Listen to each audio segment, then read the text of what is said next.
أشهد أن لا إله إلا الله وحده لا شريك له وأشهد أن محمدا عبده ورسوله أما بعد فأعوذ بالله من الشيطان الرجيم بسم الله الرحمن الرحيم الحمد لله رب العالمين الرحمن الرحيم مالك يوم الدين إياك نعبد وإياك نستعين اهدنا الصراط المستقيم صراط الذين أنعمت عليهم غير المغضوب عليهم ولا الضالين.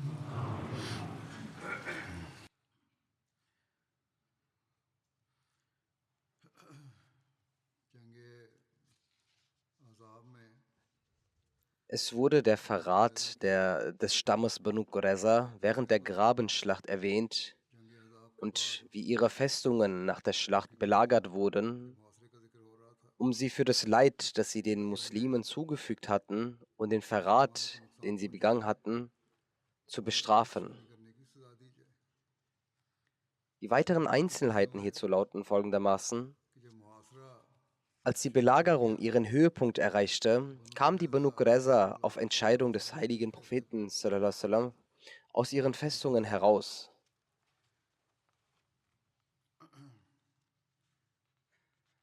Über die Dauer der Belagerung werden verschiedene Angaben überliefert. Einige Überlieferungen sprechen von 10 Tagen, andere von 15, 14 und einige sogar von 25 Tagen.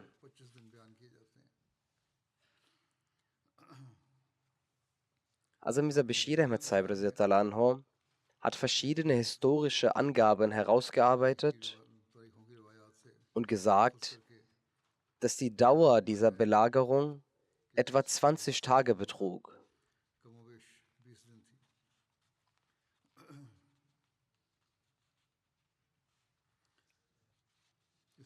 Hazrat Sa'd bin Muaz radhiyallahu anhu wurde zum Richter hinsichtlich des Urteils ernannt. Die Einzelheiten hierzu lauten folgendermaßen: Der heilige Prophet sallallahu alaihi wasallam gab den Befehl, die Juden gefangen zu nehmen, woraufhin sie mit Seilen festgebunden wurden. Die Verantwortung für diese Aufgabe trug Muhammad bin Maslama. Frauen und Kinder wurden aus der Festung gebracht und separat untergebracht, wofür Abdullah bin Salam zuständig war. Und alles, was sich in ihren Festungen befand, Waffen, Besitztümer, Kleidung etc., wurde beschlagnahmt. Die Muslime fanden dort 1500 Schwerter wieder, 300 Kettenpanzer, 2000 Speere, etwa 1500 Lederschilde und viele weitere Gegenstände, darunter Geschirr, Wein und andere Suchtmittel, die entsorgt wurden. Auch fand man viele Kamele sowie weitere Tiere, die allesamt beschlagnahmt wurden.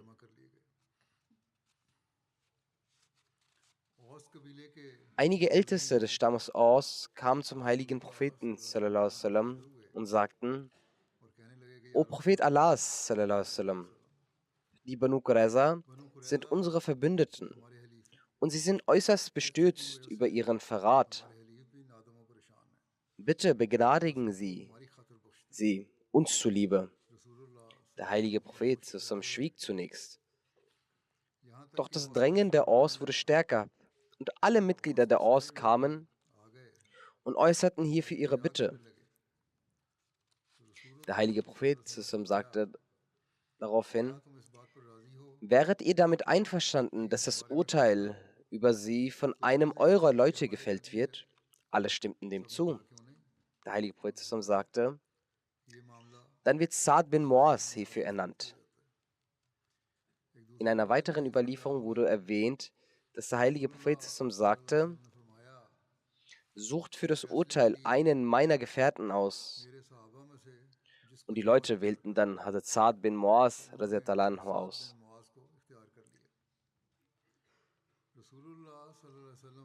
Der heilige Prophet sallallahu alaihi wasallam war damit einverstanden. Hazrat Sa'd war der Führer des Stammes Aus und ein Verbündeter der Banu Qurayza. Die Leute des Stammes Aus waren damit nicht nur einverstanden, sondern auch sehr erfreut, weil sie dachten, dass die Entscheidung nun in unserer Hand ist.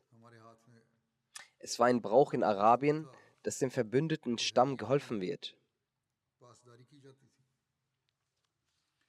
Doch die göttliche Bestimmung war eine andere. Und Hazrat Sa'ds reines und frommes Herz stellte Gott und seinen Propheten sallallahu alaihi wasallam über alle Verwandtschaften und Beziehungen.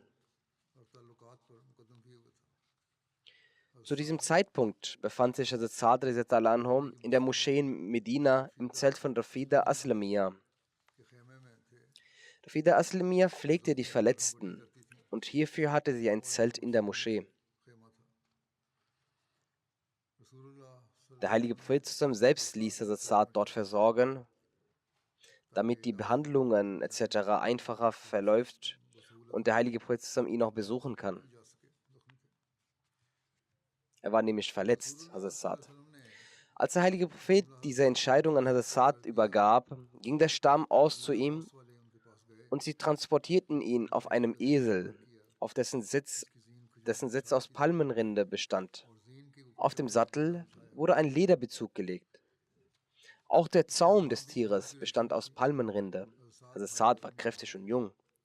Die Menschen versammelten sich um Hazrat Sa'd herum und fingen an, zu ihm zu sagen: O Abu Amr, der heilige Prophet sallallahu alaihi wasallam, hat das Urteil der Verbündeten der Aus dir gewidmet, damit du gutmütig mit ihnen umgehst.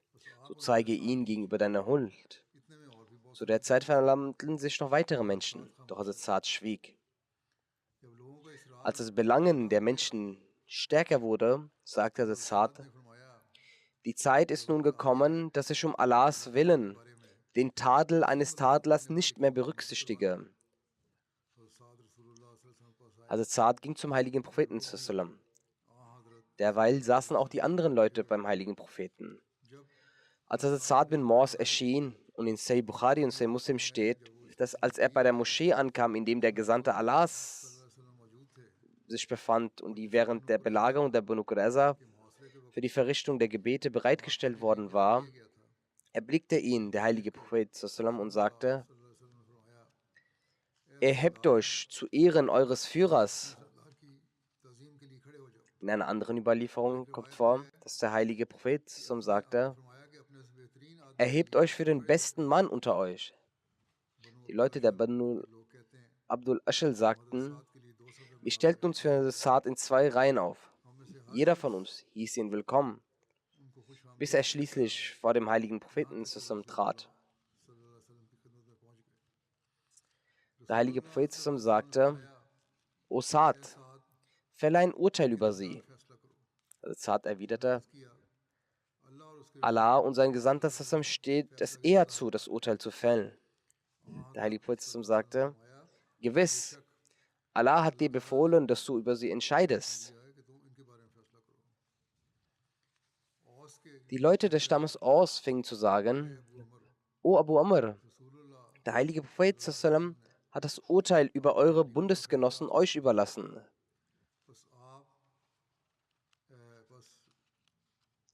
So verfahret gütig mit ihnen und berücksichtigt ihre Notwendigkeiten. Sa'd fragte: Werdet ihr mit meiner Entscheidung über die Banu Qurayza einverstanden sein? Sie sagten: Ja, wir waren schon mit eurer Entscheidung einverstanden, als sie noch nicht mal unter uns sich befanden. Das heißt, selbst in eurer Abwesenheit hatten wir euren Namen vorgeschlagen. Sie sagten: Von unserer Seite obliegt euch die Autorität und wir hoffen, dass ihr eine gütige Behandlung mit uns an den Tag legen werdet, wie es bereits andere mit ihren Verbündeten, mit dem Banu Qanqa getan haben. wir geben euch den Vorzug und haben euer Urteil am heutigen Tage sehr nötig. Als Saad sagte, ich werde mein Bestes versuchen. Die Leute sagten daraufhin, was meinen Sie mit dieser Aussage? Also, dass sie ihr Bestes versuchen werden. Saad sagte, schwört mir beim Bund mit Allah, wird tatsächlich nur mein Urteil vollzogen werden? Also er fragte sie nochmal zur Bestätigung und nochmal sagten dann die Leute ja. Dann wandte sich also Saad an die Seite, wo sich der heilige Prophet zusammen befand. Aufgrund der ehrfurchtgebietenden Erhabenheit und Größe des heiligen Propheten sprach er ihn nicht direkt an und sagte lediglich, und die hier Sitzenden, versprechen sie dies aus? Er deutete damit in die Richtung des heiligen Propheten. Der heilige Prophet und die anderen Leute, die dort befanden, sagten ja. Dann sprach er zu Saad, mein Urteil über sie lautet, dass ihre volljährigen Männer getötet werden sollen, ihre Frauen und Kinder sollen gefangen genommen werden, ihr Reichtum soll verteilt werden und ihre Häuser sollen den Muhajirin, also den geflüchteten Muslimen aus Mekka, übergeben werden und nicht den Ansar. Die Ansar sagten, wir sind doch ihre Brüder und sind mit ihnen. Also Saad sagte, ich möchte, dass die Ansar unabhängig von euch werden, also dass die Muhajirin eigenständig ihre Tätigkeiten verrichten können. Der heilige Prophet sagte, Saad, dein Urteil entspricht dem Urteil Allahs, das Allah über den 7 Himmeln gefällt hat. In einer Überlieferung steht geschrieben, dass der heilige Prophet über das Urteil von Hazrat Saad sagte, über genau dieses Urteil hat der Engel mich im Morgengrauen in Kenntnis gesetzt. Die detaillierte Erläuterung hat Hazrat Mirza Bashir mit Saad befolgt beschrieben. Letztendlich nach einer mehr oder weniger 20-tägigen Belagerung waren diese unglückseligen Juden einverstanden, ihre Festungen zu verlassen, nachdem sie einen solchen Mann als Richter akzeptierten, der trotz dessen, dass er ihr Verbündeter war, aufgrund ihrer verbrecherischen Handlungen keine Gnade für sie in seinem Herzen vorfand. Er war zwar eine Verkörperung der Gerechtigkeit, aber in seinem Herzen waren nicht dasselbe Mitleid und dieselbe Milde, wie sie beim heiligen Propheten zusammen war, dem Barmherzigkeit für alle Welten. Die Einzelheiten zu dieser Kurzfassung lauten wie folgt. Der Stamm Aus war ein alter Verbündeter der Banu Qurayza. Und war der Stammesführer der Aus, Saad bin Muaz, der in der Grabenschlacht verwundet wurde und sich im Hof der Moschee in Behandlung befand. Saad kam auf seinem Reittier angeritten. Auf dem Weg traten einige Stammesmitglieder der Aus mit der beharrlichen, ständigen Bitte an ihn heran, dass die Banu Qurayza ihre Verbündeten seien, so wie der Stamm Khazraj gegenüber ihrem verbündeten Stamm der Banu Qanqa Milde zeigte, so möge auch er mit den Banu Qurayza Nachsicht walten lassen und keine Strenge über sie verhängen. Zuerst hörte Saad bin Muaz ihrem Anliegen eine Zeit lang stillschweigend zu. Doch als ihr Drängen zunahm, sagte Saad, nun ist die Zeit angekommen, in der Saad sich in der Sache der Gerechtigkeit nicht um das Tadeln der Tadelnden kümmern darf. Nach dieser Antwort waren die Leute still. Als Saad noch in der Nähe des heiligen Propheten ankam, sagte der heilige Prophet zu den Gefährten, Gumu ila Sayyidikum, das heißt, erhebt euch wie euren Anführer und helft ihm vom Reittier abzusteigen. Als Saad vom Reittier abstieg und zum heiligen Propheten schritt, sagte der heilige Prophet ihn ansprechend, Saad, die Banu Qurayza haben dich als Richter akzeptiert. Ihnen wird das Urteil, das du über sie fällst, recht sein. Daraufhin blickte Saad zu den Leuten aus seinem Stamm aus und er sagte zu ihnen, Alaykum bizalika ahdullahi wa misako annal hukmu fihim bima hakamtu.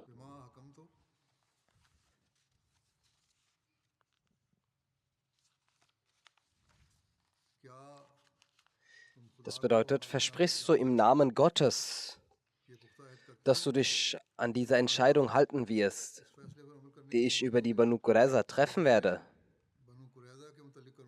Die Leute antworteten, ja, wir versprechen es.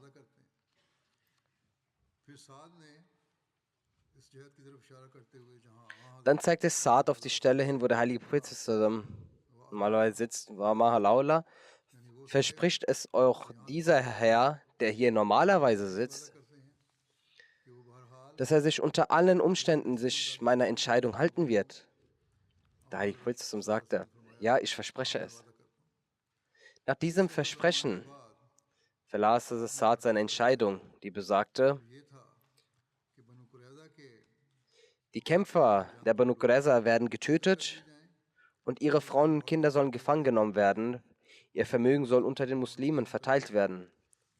Der heilige Prophet hörte diese Entscheidung zu und sagte dann, Laqad hakamta bihukmillahi, dein Urteil ist wahrlich gemäß dem Willen Gottes, der nicht geändert werden kann.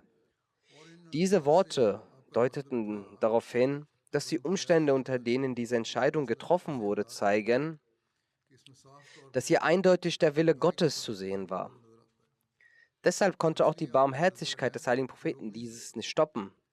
Und dies stimmt auch, denn dass die Banu Qurayza Abu Lubaba zur Beratschlagung riefen und dass Abu Lubaba etwas behauptete, was völlig unbegründet war, und die Banu Qurayzas anlehnten, die Entscheidung des heiligen Propheten zu akzeptieren, und mit der Annahme, dass die Banu Aus unsere Verbündeten sind und nachsichtig mit uns sein werden, und dass sich Saad bin Muaz, den Führer der Aus, als entscheidender bestimmen, dass Saad in seiner Gerechtigkeit und Beständigkeit so fest war, dass ihn selbst Geneigtheiten und Verbundenheiten davon nicht abhalten konnten,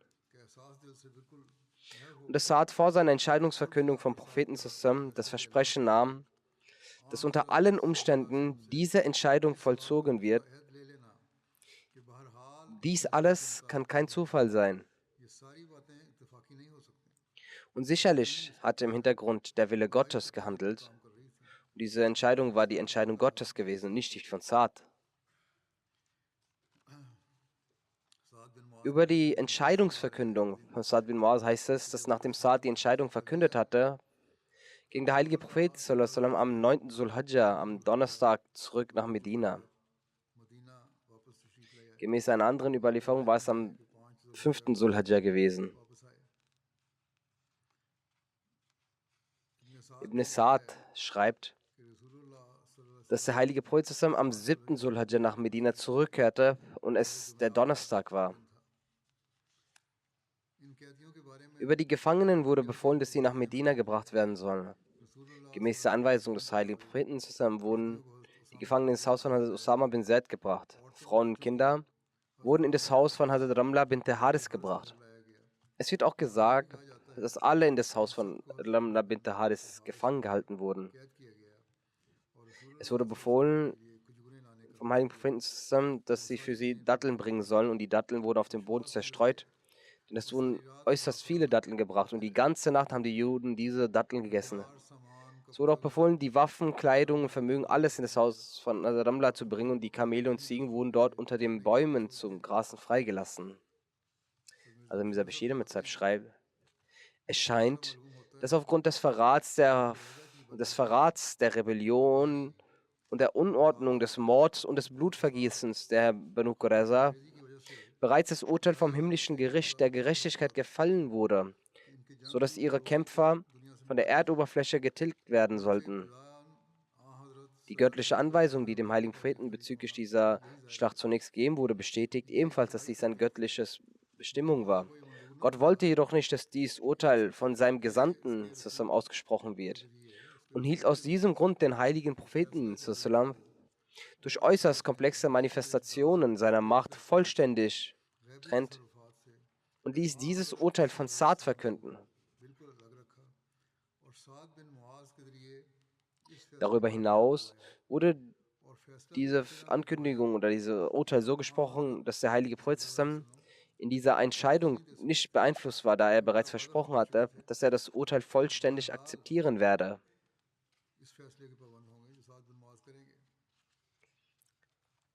Zusätzlich dazu, da der Einfluss dieser Entscheidung nicht nur die Person des heiligen Propheten betraf,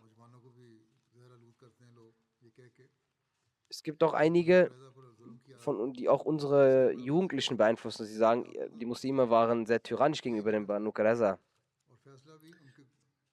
Doch der Heilige Prophet hat es nicht entschieden, sondern die Verbündeten haben es entschieden. Der Heilige Prophet hatte versprochen, nicht in diese Entscheidung sich einzulassen. Doch diese Entscheidung, der Einfluss dieser Entscheidung betrifft dann nicht die Person des Heiligen Propheten, sondern alle Muslime kollektiv. Deshalb hielt der Heilige Prophet nicht für sein Recht, dieses Urteil nach seiner eigenen Meinung zu ändern, unabhängig, wie sehr er in Richtung Barmherzigkeit und Vergebung tendieren möchte. Es war die göttliche Macht, die den Heiligen Propheten spontan zum Äußern der Worte brachte: "Qad hakamta bi hukmillah", O Saad, dein Urteil scheint ein göttliches Dekret zu sein, das niemand ändern kann. Nachdem er diese Worte gesagt hatte, die Bestellung ging von dort weg in die Stadt. Zu diesem Zeitpunkt hatte er Schmerzen im Herzen. Das Volk, in dessen Herzen er den Wunsch hatte, dass sie den Glauben annehmen, haben aufgrund ihres Verrats vom Glauben abgewehrt und sind zum Zeichen göttlicher Strafe geworden. Und zu diesem Zeitpunkt sagte auch der heilige Prophet: Lo amana bi ishratun min al Yahudi wa amanat bi Yahud. Selbst wenn nur 10 Leute von den Juden, also auch nur 10, 12 Männer an mich glauben, dann wäre ich mir sicher, dass Gott das gesamte Volk dazu bringen würde, mich anzunehmen. Und sie würden sich vor dem göttlichen Zorn befreien. Als er von dort aufstehen, wies der Heilige Prophet an, die Frauen, Männer und Kinder von der Banu Qurayza getrennt werden.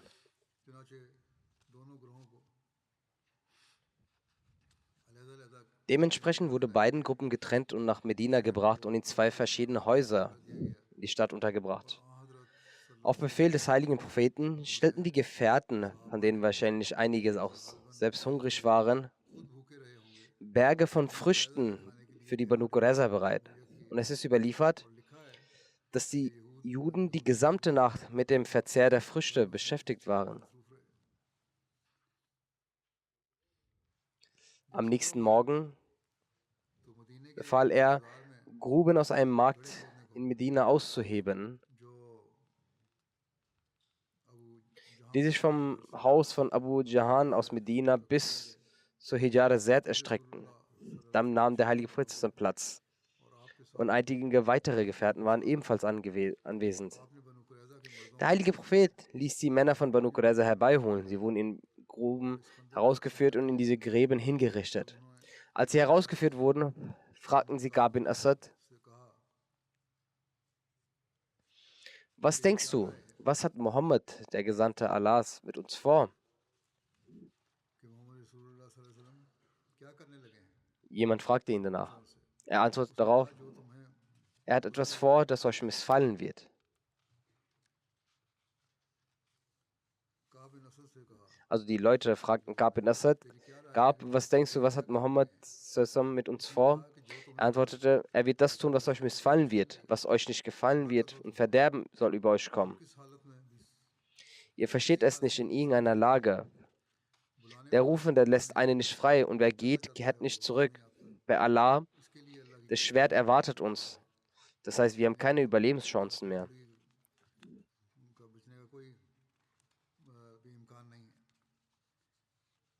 Ich habe euch zu einer anderen Lösung gerufen, aber ihr habt diese abgelehnt.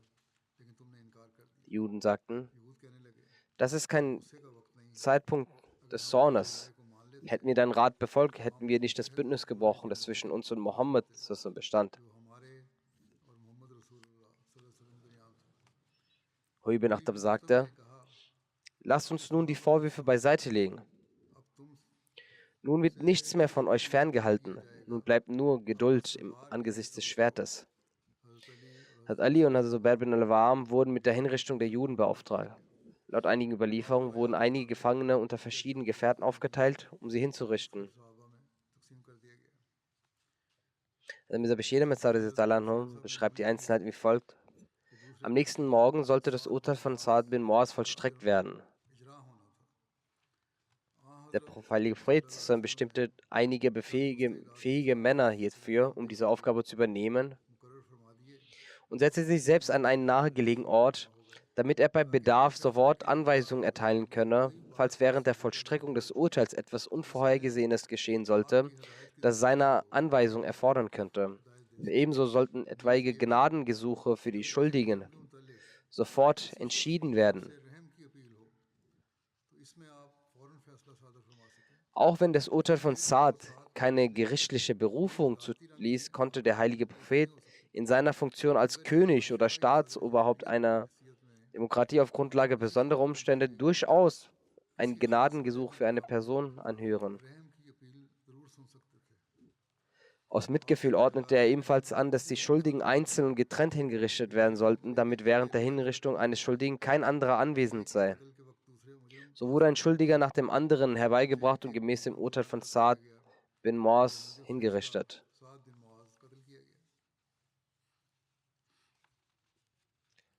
Als Huayy bin Akhtab, der Stammesführer, kam, schaute er zum heiligen Propheten zusammen und sagte: O Muhammad, sallallahu alaihi wasallam, ich bin nicht darüber betrübt, dass ich dich verraten habe, sondern derjenige, der Gott verlässt, auch Gott verlässt auch ihn. Dann schaute er, blickte zu den Menschen und sagte: Nichts kann gegen den Befehl Gottes getan werden. Dies ist sein Befehl und seine Bestimmung.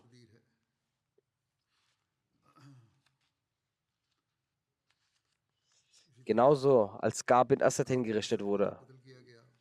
Er war jener Gab bin Asad, welcher der Anführer der Banu Qurayza war. Als er zur Hinrichtung gebracht wurde, legte der heilige Prophet sallam, ihm indirekt nahe, den Islam anzunehmen. Er antwortete: O Abul Qasim, ich würde zwar Muslim werden, aber die Menschen würden sagen, dass ich Angst vor dem Tod habe. Lasset mich also als Jude sterben. Bezüglich der Begnadigung eines Jude Rifa berichtet hat dieser Bashir mit Sab: Ein anderer Jude namens Rifa hatte durch sein demütiges Anflehen eine warmherzige Muslimin dazu befähigt, Fürsprache für ihn einzulegen. Der heilige Prophet zusammen vergab aufgrund der Fürsprache dieser muslimischen Frau auch Rifa. Der heilige Prophet vergab sofort jedem zu diesem Zeitpunkt, für den Fürsprache bei ihm eingelegt wurde. Dies ist ein Beweis dafür, dass der heilige Prophet zusammen durch das Urteil von Saad gebunden war, andernfalls wäre sein Herz nicht geneigt gewesen, sie hinzurichten. Dies ist eine eindeutige Antwort auf den Vorwurf, dass der heilige Prophet Grausamkeit walten ließ. Genauso geschah es dann weiter, also dass die Männer der Banu Qurayza hingerichtet wurden, bis letztendlich der heilige Prophet sich davon entledigte und sie wurden bis zum Verschwinden der Abenddämmerung hingerichtet. Dann wurden die Gräber mit Erde gefüllt. All dies geschah vor den Augen von Saad bin Muaz. Allah erhörte sein Gebet und schenkte ihm Augentrost. Historische Referenzen zufolge wurde von den Frauen nur Nubata hingerichtet, welche die Ehefrau eines Mannes namens Hakam von der Banu Qurayza war. Sie hatte einen muslimischen Gefährten, Hazrat Khalad radhiyallahu anhu, welcher neben einer Wand der Festung der Banu Qurayza saß, von oben mit einem Stein beworfen und ihn getötet. Sie wurde im Zuge dieses Mordes hingerichtet. Aber einige Historiker stimmen dieser Überlieferung nicht zu und sind der Ansicht, dass aufgrund der Vermischung der Berichte über die Ereignisse der Banu Nazir und Khaybar mit diesem Vorfall sowie anderen Vergehen der Vorfall bezüglich der Hinrichtung dieser Frau nicht zutrifft. Wallahu alam, Allah weiß es besser.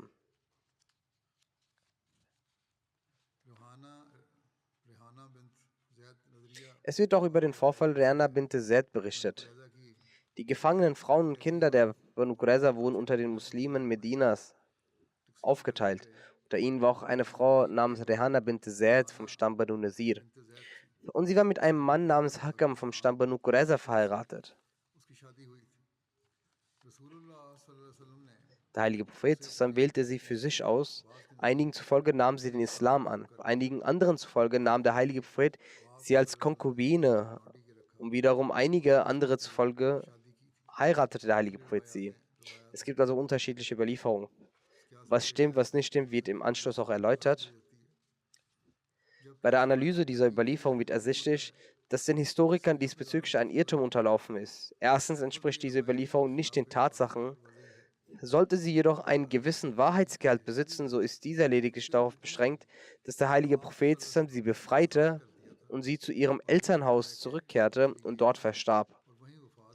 Und selbst wenn man dieser Überlieferung rein hypothetisch glauben sollte, So hat der heilige Prophet zusammen sie geheiratet und nicht als Konkubine gehalten. Hazrat Mirza Bashir Ahmad Sahib schreibt in seiner Erläuterung zu diesem Thema mit dem Titel Falscher Vorfall von Rehana.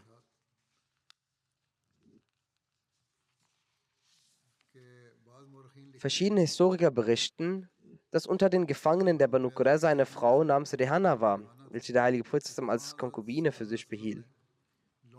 Auf der Grundlage dieser Erzählung hat Sir William Muir an dieser Stelle eine sehr verletzende Anschuldigung gegen den heiligen Propheten erhoben.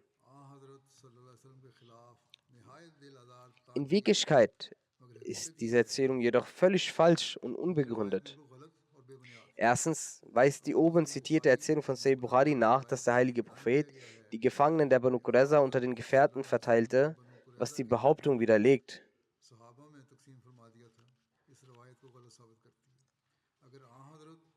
Hätte der heilige Prophet einen Gefangenen für sein Haus bestimmt,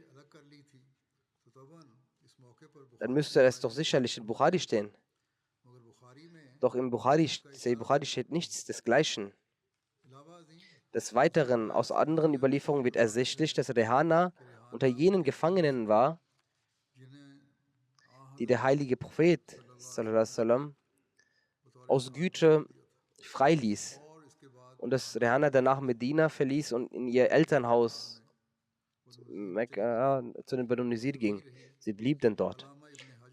Allama ibn Hajar, welcher einer der wichtigsten islamischen Historiker ist, hat diese Überlieferung als auch authentisch bezeichnet.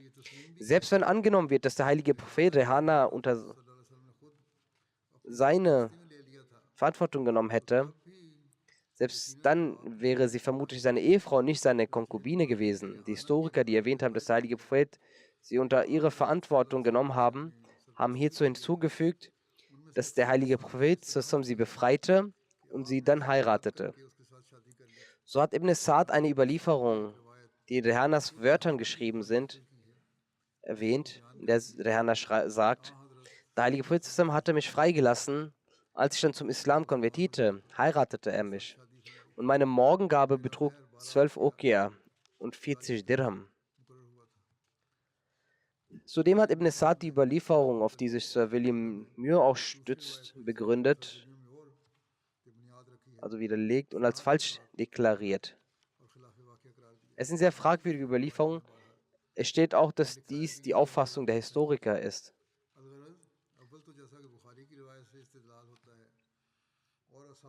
Allen voran, wie es aus den Überlieferungen von Bukhari hervorgeht und zwischen den Überlieferern differenziert wird, so hat der heilige Prophet sie gar nicht unter seine Verantwortung genommen, sondern hat sie freigelassen. Und sie hat sich zurück zu ihrer Familie begeben und selbst wenn man sich der Überlieferung annimmt, dass der heilige Prophet sie unter seine Verantwortung genommen hätte, selbst dann hat der heilige Prophet sie freigelassen und sie danach geheiratet und sie keineswegs als Konkubine gehabt, so wie einige dies aus ihrer Überlieferung herausschreiben.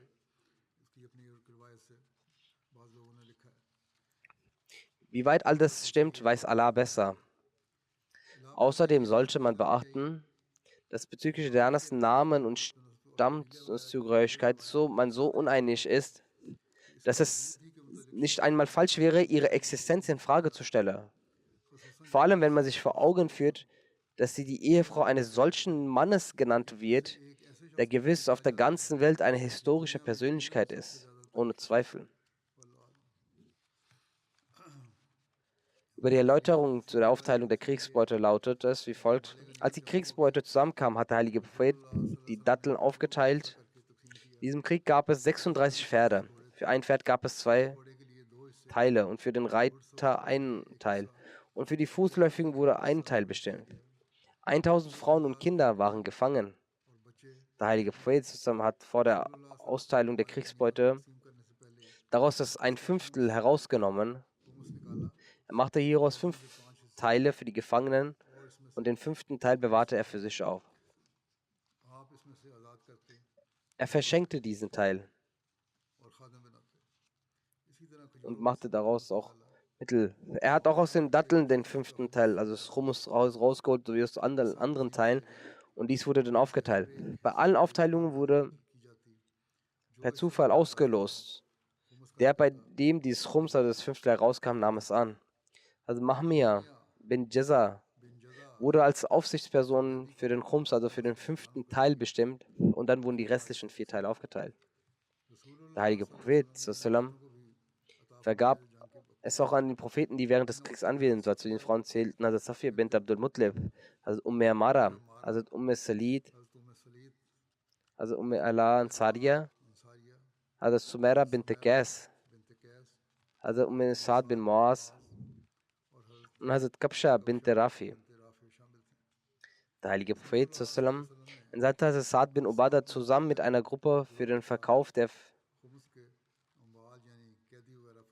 für den 5. Teil nach Syrien, und dass sie im Gegenzug für sie Waffen und Pferde kaufen sollen. In einer Überlieferung heißt es, dass Usman bin Affan und Abdurrahman bin Auf einen Teil davon kauften.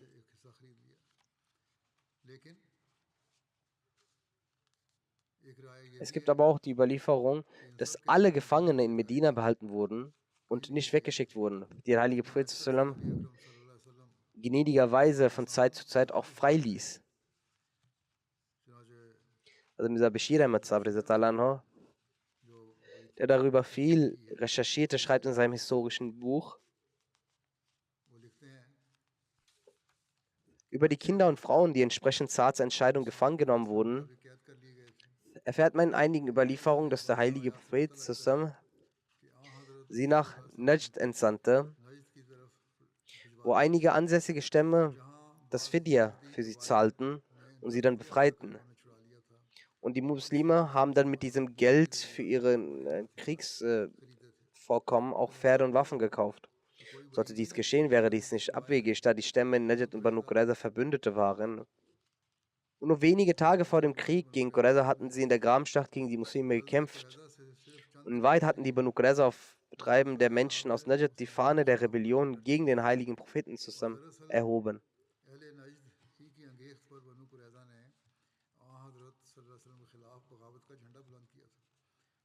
Als die Bewohner von Najd ihre Kriegsgefangenen ihrer Verbündeten Banu Qurayza von den Muslimen befreiten, dann kann dies nicht kritisiert werden. Aus den richtigen Überlieferungen und authentischen geht jedoch hervor, dass diese Gefangenen in Medina blieben und nicht irgendwo hingebracht wurden und der heilige Prophet sie gemäß dem Brauch unter die Gefährten aufgeteilt hat.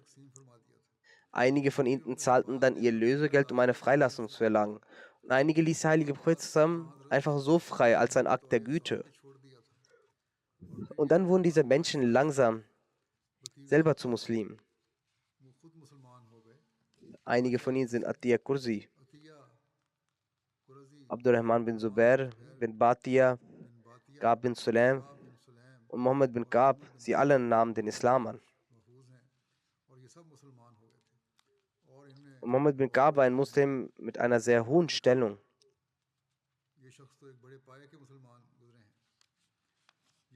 Die Geiselnfrauen wurden zugeteilt. Zu diesem Zeitpunkt gab der heilige Prophet einen solchen Befehl, der seine überdurchschnittliche Barmherzigkeit zeigt und eine Stellung als Verfechter der Frauenrechte zeigt. Der heilige Prophet sagte, alle Frauen, die zugeteilt oder verkauft werden soll, wenn sie ein kleines Kind besitzt, so soll dieses Kind niemals von der Mutter getrennt werden, bis das Kind nicht volljährig ist. Ebenso dürfen 2 junge Schwestern nicht voneinander getrennt werden, solange sie nicht das Reifealter erreicht haben. Das war die Praxis des Rahmatullah Alamin, des Barmherzigkeit für alle Menschen, der heilige Prophet, und die Güte des heiligen Propheten gegenüber den Frauen und Gefangenen und auch die Güte gegenüber seinen Feinden. Doch was ist der Zustand der heutigen Muslime? Im Namen von Allah, dem Prophet zusammen, nehmen sie Menschen ihre Häuser weg, töten sie. Und die Folge davon ist, dass Muslime ihren eigenen Ruf und ihre eigene Ehre verlieren. Möge Allah auch diese Muslime recht leiten.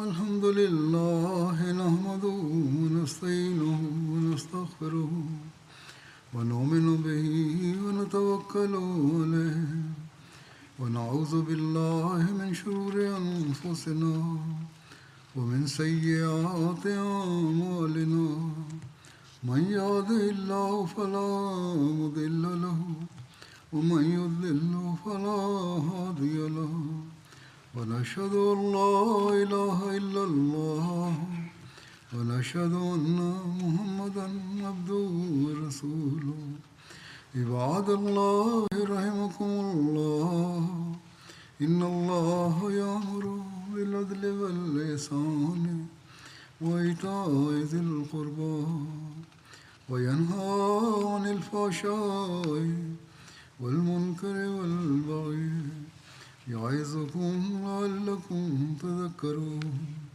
واذكروا الله يذكركم وادعوه يستجب لكم ولذكر الله أكبر